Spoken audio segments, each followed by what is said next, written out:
I'm Alison Bateman-House. I am a medical ethicist, and I work at NYU Grossman School of Medicine in the Division of Medical Ethics.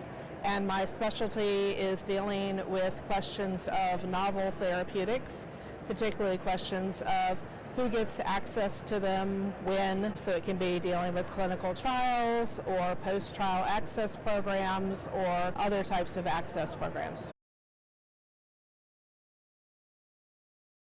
Obviously, there are many rare diseases that don't even have drug development programs in the works, and I would say that's an ethical issue. And then you have some rare diseases that have a plethora of sponsor interest in developing a drug for them. Either it seems that it's very easily druggable, or it seems that it's a guaranteed moneymaker, whereas there are other orphans within the orphan disease community that, are relatively, there's less interest in, or there's potentially interest, but there's concern that that particular community is not going to be able to pay a lot for drugs, so less interest. So even in the choice of what diseases to try to develop drugs for, there are ethical issues there. And then, as I mentioned a minute ago, designing trials, trying to think of whether you're going to start with the least affected patients or the most affected patients, trying to think of whether you're going to start with children, at which point you have surrogates, probably their family members making participation decisions for them, or whether you're going to wait until they're older and can make their own decisions. These could actually be life or death decisions in a situation where there are potentially severe side effects and it's truly an unknown drug that we've never tested before. But if you want to wait for someone to be able to make that own very grave decision for themselves, perhaps you've passed the point of maximum usefulness of that drug on the disease. Most drugs can't reverse the course of a disease, they can only halt further progression, and so on and so forth. If you gave me all day, I could fill the day with the ethical issues that can arise. Just one off the top of my head is the rare communities are often so networked together. They know each other. They know how many slots there are in a trial, and they know who have those slots.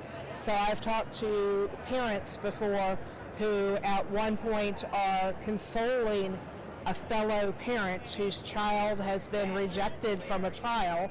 At the same time, they're typing a note to their doctor saying, I know a slot has opened up. Is there any chance my child can get in?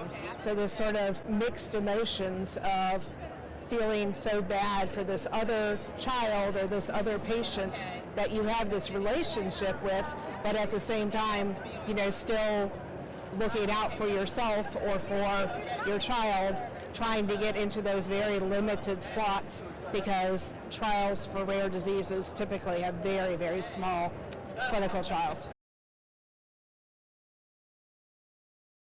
Well, I'm filling in for someone who couldn't make it, and I'm talking about expanded access, which is a pathway here in the United States for getting access to an unapproved drug.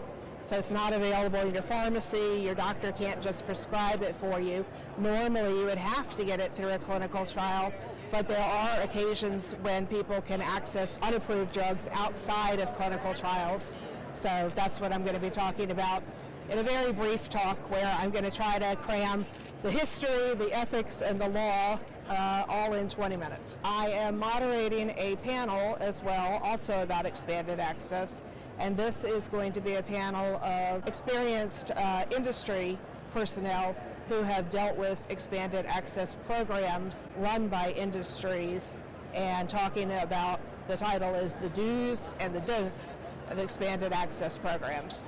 So I'm hoping to pull out of them some of their anecdotes and experiences with things that have gone well with expanded access programs and things that have not gone well, and can serve as cautionary tales for companies that might be thinking of hosting an expanding access program in the future.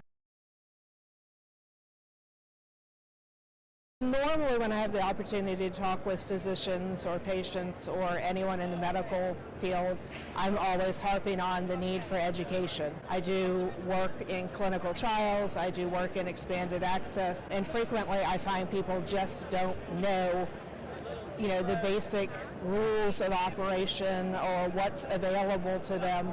For example, there was a bill that passed a few years ago called Right to Try, and I always sort of derided the bill because it really was a repeat of a bill we already had.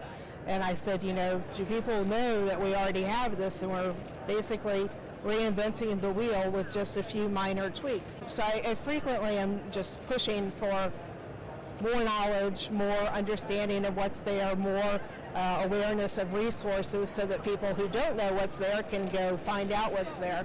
But just given what's happening in the United States at the moment in terms of NIH monies being capped and universities being penalized in terms of not getting grants, so CDC, so on and so forth, I have to just say that this is an incredibly scary moment to be thinking about anyone who has a seriously ill patient or themselves. I feel like medicine's really going to come to a screeching halt despite, we still have wonderful scientists, we still have great facilities, but money really is the primer that keeps everything running, and I'm quite concerned what's going to happen.